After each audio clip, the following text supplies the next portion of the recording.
A lot of people do not know about kalari. How did this word come about? Kalari. What is this kalari? It's the mother of all sport, is said. But why kalari? It seems to be very misleading. So following that, we went into find out. Kalarika is there in Sanskrit in the Vedas. And as far as the Tamil literature goes, we seem to understand like kalam means field. There are two types of field, paddy field and battlefield. So, Nerkalam, Porkalam. So, to go into Porkalam, you have to use weapons. So, those weapons were what they used for agriculture. And to protect their rice fields from the nomads, they had to use warfare. That's how it said it started. But to take the Vedas into consideration, you find it was Lord Shiva who had given it to Parashurama. And Parashurama, in return, gave it to the people who were non-Kshatriyas. Basically, it is around the area of Kerala, which we are referring to as Cheranad. So all the Pandya, Chola and Cheras fought there was using only kalari, not anything else.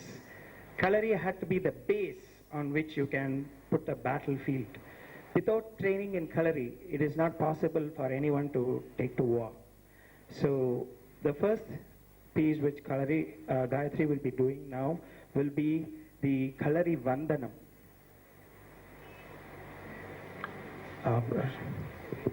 Okay. Oh.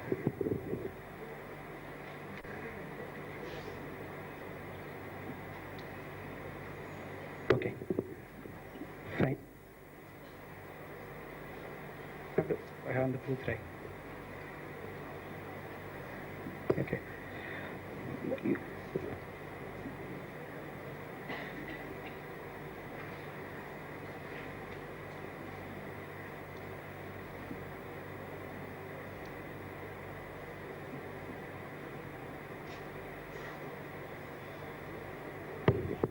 The Kalari Vandanam is basically done by the warrior to take the blessings of all the deities for protection.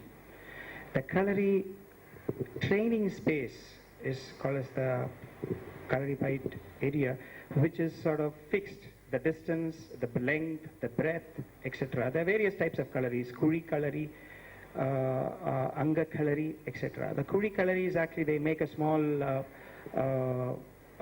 pit into which they go down. So the mud is sort of very protective to the body. There are various movements here which resemble a lot of yogic postures and what we use in dance also. And the high kicks and the body turns that you are seeing now puts a lot of stress on the spine and the muscles around it. But that's the base from which we can produce any movement, and that's why the red cloth, the loin cloth is tied, so that that area is very strong. You may have to lift warriors in the battlefield, so this area has to be strong. That's why the kacha is tied. It's actually again 42 feet long.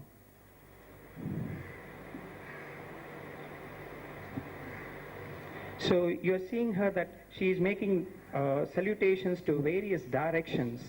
The Kalari has the Putharai, which is the southwest, where the south and the west meets, is where the Putharai is usually kept. And there are 7, thank you, Gayatri. There are 7 layers, something like the 7 chakras that we have. The 7th layer has the Deepa, so that it represents the Sahasrahara. So everything is same. Now if you go deeper, as a representation of the human body, which is what is more important, whether it's a temple or whether it's yoga or whether it's Kalari, the human body is represented in many forms. Now I shall demonstrate certain things on the Swiss ball. I don't know how many of you have used the Swiss ball. You've heard of it, I suppose. The Swiss ball is mainly working on the trunk, core. And we have a lot of exercises designed. When you see them, this is there in yoga. Yeah, most of the things are there. But unfortunately, we have not used it to the maximum and gave it out to incorporate that into the system. Yoga works on the neuroendocrine system. It is not works on the musculoskeletal system. That's what we have to understand. A lot of people ask a question, why can't I lose weight with yoga? Yoga makes you feel very healthy. You feel healthy because all the nadis are clear, and with pranayama you can lead a very healthy life. But you already have a problem to cure that makes it a lot more difficult to work with the yoga alone. So you can. I'm not saying no. But only thing is it takes a longer time and we don't have patience. One. Second thing is the food we eat is different. Pizzas and hamburgers and French fries still has become part of our story at least twice or thrice in a week. And it's a lot of adulterated food. So a lot of changes have happened. So I'll show you a little bit of the Swiss ball so that it's complete.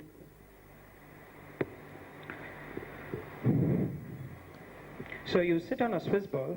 You can see that my trunk is sort of, my lower back is bent. Now straightening it out is a very simple exercise for the trunk, lower back rather. And from here, I would like to roll on the ball so I can balance. I would like to ensure that the pelvis is lifted off the ball, so all the muscles around the pelvis are holding me. So the postural muscles are the phasic muscles. They contract and hold you. So only if they hold you, the rest of the body, the appendices, the arms and the legs can move. So you have to ensure that they hold them in position. From here, to get balance, for one of the leg to go up, it's pretty difficult. So you should be able to balance this and keep the pelvis normal. So this is one. Then we can go on the ball the other way.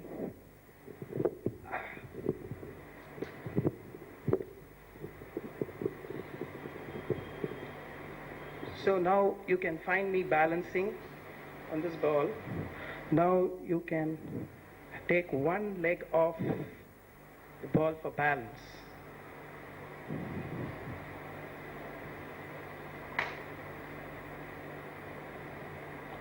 All this works on the pelvic stabilizers.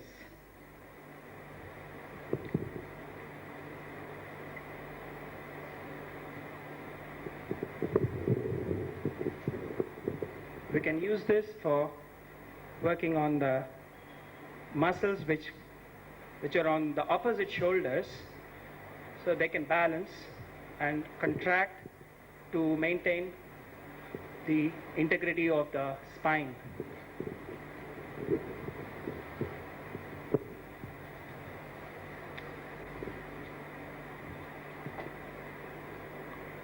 A lot of people would see this posture as a bit difficult, but when they know Shalabhasana, they know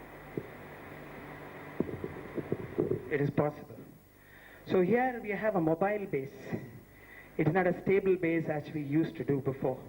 On a mobile base, trying to maintain balance makes your postural muscles work harder. So they make the dance, in whichever form it can be, very, very easy.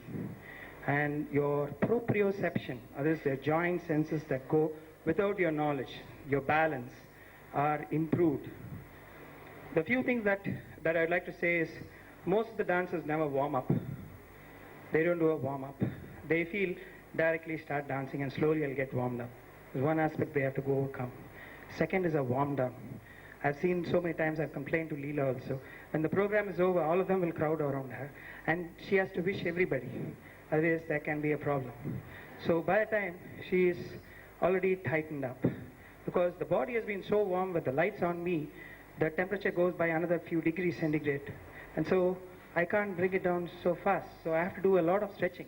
So you have to have a sampradayam also added, that wait for a few minutes for the dancer to stretch and get ready, then go and see.